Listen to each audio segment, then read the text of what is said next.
In this video, I'm going to show you how you can add a clock widget on Windows 11. If you find this video helpful, make sure to like the video and subscribe to the channel. It really helps us out.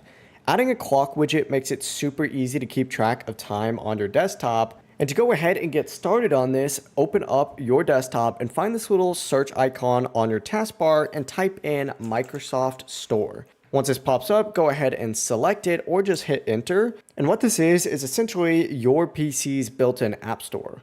Once it opens up, go ahead and find the search bar at the top and type in Widget Launcher, just like so, and hit enter. Go ahead and find the app that's called Widget Launcher. It's going to be this one right here with this kind of design, and click on it and then go ahead and select Get.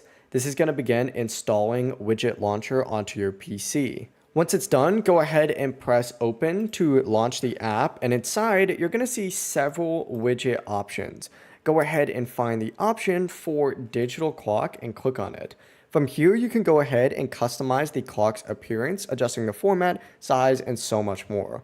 When you're happy with how it looks, go ahead and hit Launch Widget. And it's going to show you this brief ad right here. Just wait for that to end and then hit Launch Widget again. And it's going to go ahead and put that widget up on your desktop. You can now click, hold, and drag to move it around. You can also resize it as well. It's pretty awesome. Hover over it for additional settings to customize it even further. But that's it. You now have a live clock widget on your Windows 11 desktop. If you do have any questions, don't hesitate to ask us down in the comment section below. And remember to like and subscribe for even more tutorials like this.